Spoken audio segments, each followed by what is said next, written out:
Study IQ bank and SSC, शुरुआत से सफलता तक। Hi, good morning everybody. स्वागत है आप सबका। Good morning to this orientation session of RBI grade B exam. Welcome of this RBI grade B course. Welcome to this orientation session of the RBI grade B course. That's what we are doing today. My name is Vasu Katara. I take management and finance in the RBI course. Otherwise, I'm a teacher in the UPSC vertical. मैं अपना तजुर्बा अगर बताऊं, मेरा नाम वसु कटारा है। तो मैंने यूपीएससी सिविल सर्विस एग्जाम दिया, मल्टीपल स्टेजेस दिए। I went up to the interview stage, could not clear it finally. 8 number कुछ कम रहने की वजह से फाइनल नहीं क्लियर हो पाया यूपीएससी। मैंने मीनवाइल आरबीआई दिया था, RBI grade B, cleared the phase 1, cleared the phase 2, got good score in interview also, but I did not join. Reason, I was already working as an assistant professor in Delhi University, already had a good good job already. So I decided not to join RBI grade B. And but although it's a wonderful service, many of my friends did join. कई सारे दोस्तों ने मेरे join किया RBI grade B and they are very happy with their life.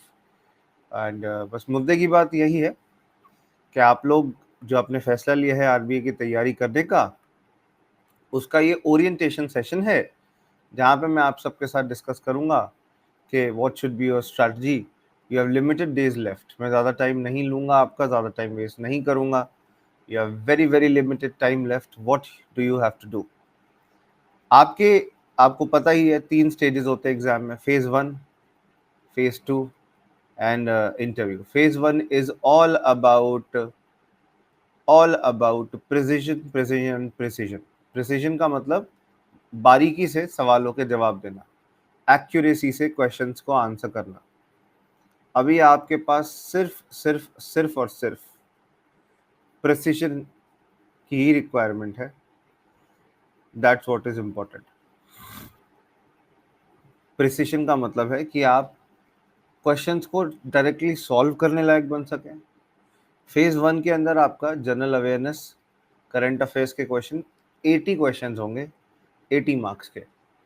For that आपको आपके course के अंदर करंट अफेयर्स की वीडियो मिलेंगी, वो देखिए, नोट्स पढ़िए उनके, और इसके साथ साथ आपको MCQ प्रैक्टिस करने हैं कई सारे करंट अफेयर्स से जुड़े हुए। फैक्चुअल एस्पेक्ट्स बहुत आते हैं ना फैक्ट्स को रटने के लिए।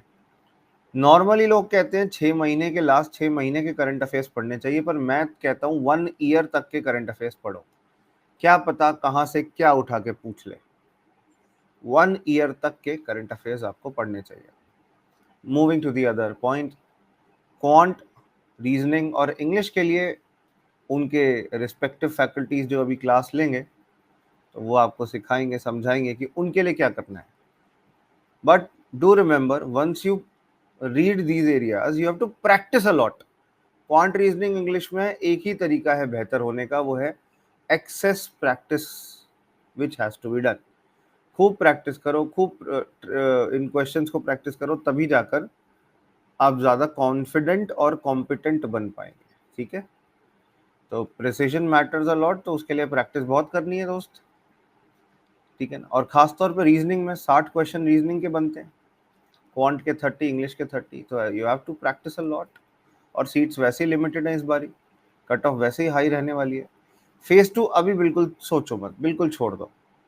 Once phase 1 is over then only be concern about phase 2, क्योंकि फेज 2 में बहुत कम लोग ही पहुंच पाते हैं। असलियत तो ये है, most of the people die out in the phase 1, they perish. मैं यही कहना चाहता हूँ कि आप अभी फेज 1 पे ही पूरा अपना दिमाग, पूरा अपना ध्यान, पूरा अपना जज्बा लगा दें, बिकॉज आपके पास लिमिटेड टाइम है। दूसरी बात, interview again it is of no concern right now. Sir अगर ये पूरा ओरिएंटेशन रहेगा तो मतलब सर हम अभी क्या, कैसे, कितने घंटे पढ़ें? Number of hours doesn't matter, efforts do matter.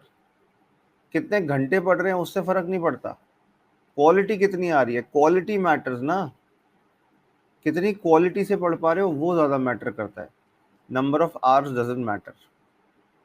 ठीक है, ये क्लियर है बात, यस और no? Tell me if it is clear to you all. Alright sir,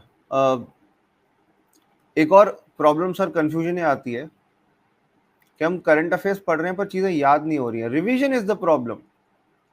multiple times revision has to be done, again and again revision has to be done.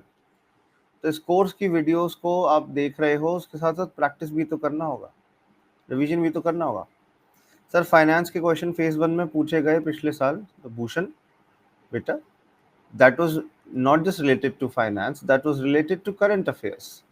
Again I'm saying current affairs and general awareness, directly finance को touch नहीं किया गया है। जो core finance होता है ना, that was not touched in the phase 1।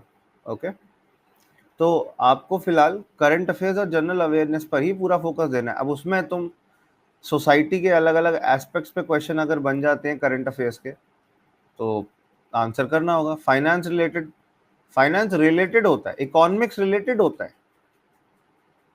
जैसे करंट अफेयर्स में चल रहा है फिस्कल डेफिसिट का कोई कॉन्सेप्ट, इंडिया का इस बजट में fiscal deficit let's say X% है, तो वो क्वेश्चन बना के पूछ लेंगे। और यहाँ पर बजट और इकोनॉमिक सर्वे आपका बहुत अच्छा दोस्त बनता है। मतलब करंट अफेयर्स की कोई भी मंथली मैगजीन जैसे कोर्स में दिया हुआ है आपका, वो पढ़ लो, या कोई भी मंथली मैगजीन पढ़ लो, या तो बजट और इकोनॉमिक सर्वे पढ़ लो, ये आपके लिए बहुत ज्यादा जरूरी होता है। ऐसे ही अच्छा क्वेश्चन आपने पूछा भूषण। रेस्ट बाकी लोगों का भी अगर सवाल है तो पूछिए। if other guys also have a question, please ask me.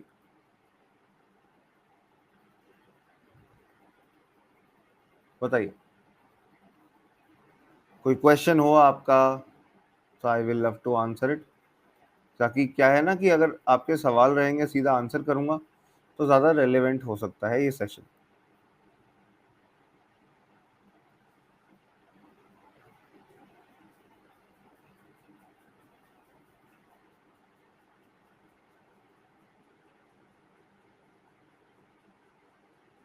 बताइए please.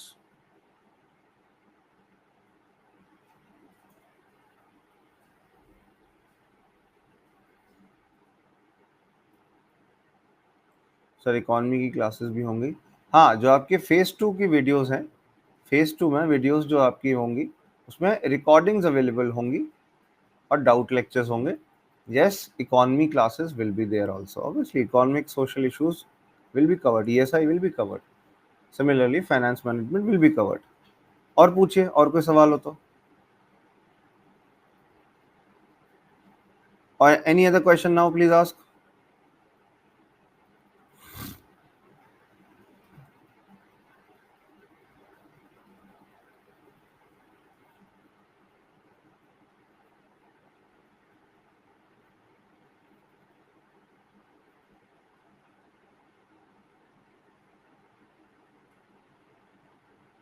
Please ask if you have any question।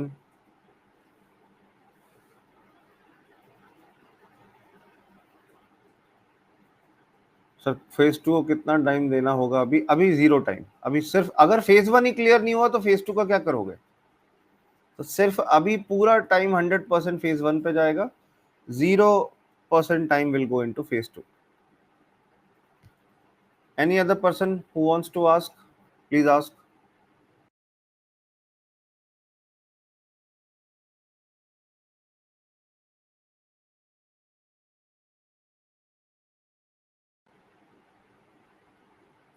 Please ask your question if you have।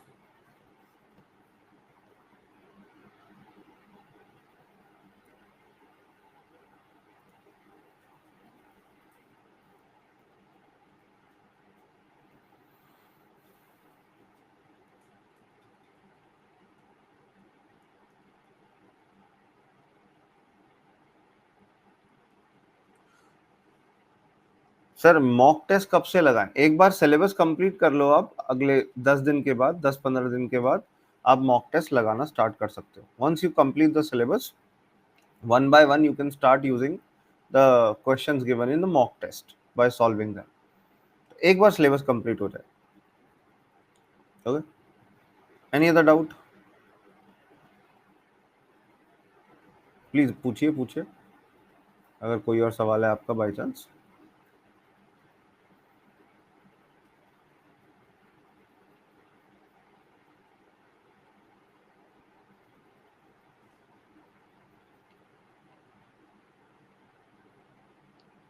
All right, so I think no other question is left. अगर है तो पूछ सकते हैं आप, कोई दिक्कत नहीं है ऐसी.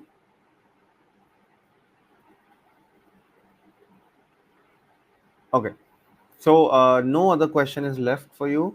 Then we'll meet in the upcoming lectures. बाकी आपको बस मेरी यही सलाह है, जो भी पढ़ो पूरा दिमाग ध्यान से मन लगा के, पूरा अटेंशन पूरे फोकस के साथ. And please please please practice ज़रूर करनी है. प्रैक्टिस करे बिना प्लीज़ एग्ज़ाम मत दीजिएगा. मॉक टेस्ट से प्रैक्टिस करके ही आप सिलेक्शन की तरफ जा सकते हैं. Okay, thank you for watching this video. We'll meet soon in one of the lectures. Thank you and goodbye. Take care.